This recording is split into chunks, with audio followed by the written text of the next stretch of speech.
কি অবস্থা সবার? আশা করি সকলে ভালো আছো এবং সুস্থ আছো। সো এসএসসি পরীক্ষার রুটিন বাতিল হয়ে যেতে পারে। যারা 25 সালে পরীক্ষা দিবা, তোমাদের রুটিনটি বাতিল করে নতুন একটি রুটিন প্রকাশ করা হতে পারে।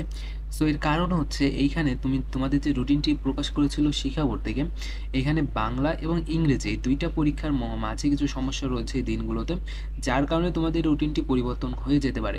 সো এই বিষয়টা নিয়ে শিক্ষা বোর্ডের কী মতামত, শিক্ষা বোর্ড কী বলছে সেই বিষয়গুলো নিয়ে কথা বলবো। প্লাস এটার কারণ হচ্ছে তোমার এই পরীক্ষার রুটিনটি পরিবর্তনের কারণ হচ্ছে এখানে বৈশাখী উৎসব নামে যারা পার্বত্য চট্টগ্রামের স্টুডেন্ট রয়েছেন, ছাত্রছাত্রী রয়েছে, তাদের এই উৎসবটা পালন করে থাকে এই দিনগুলোতে। অর্থাৎ এখানে 12 তারিখ থেকে এই 13 তারিখ থেকে 15 তারিখের মধ্যে উৎসবটা পড়েছে, যার কারণে তোমাদের রুটিনটি পরিবর্তনের দাবি জানিয়েছেন তারা।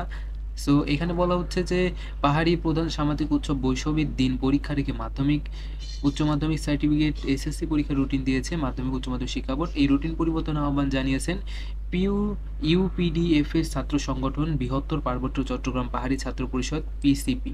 ঠিক আছে, তারা এই রুটিনটির যে দিয়েছে সেটা কিন্তু তাদের যে উৎসব সাংস্কৃতিক উৎসব রয়েছে বৈশাখী উৎসব নামে, সেইটা কিন্তু পড়েছে এই তোমার বাংলা দ্বিতীয় পত্র এবং ইংরেজি প্রথম পত্র পরীক্ষার মধ্যে, যার কারণে তারা কিন্তু এই যে পরীক্ষাটা সেটা কিন্তু দিতে চাচ্ছে না বা দিতে পারবেও না। সো যার কারণে তারা আহ্বান জানিয়েছেন শিক্ষা মন্ত্রণালয়ের কাছে যে যেন রুটিনটি একটু পরিবর্তন করে সময়গুলো যেন একটু পিছিয়ে দেওয়া হয়, পরীক্ষাগুলো যেন একটু পিছিয়ে দেওয়া হয়। সো এইখানে এই বিষয়টা নিয়ে শিক্ষা বোর্ড কী বলছে সেই বিষয়টি এখনও পর্যন্ত আপডেট কোনো তথ্য শিক্ষা বোর্ড থেকে দেওয়া হয়নি। সো যখন দেওয়া হবে তখন তোমাদের আমি জানিয়ে দিব। সো ততক্ষণ পর্যন্ত আমাদের সাথে থাকো, চ্যানেলটিকে সাবস্ক্রাইব করে বেল আইকনটি বাজিয়ে দাও। সো ভিডিওটি পর্যন্তই, ভালো থাকো সবাই, আল্লাহ হাফেজ।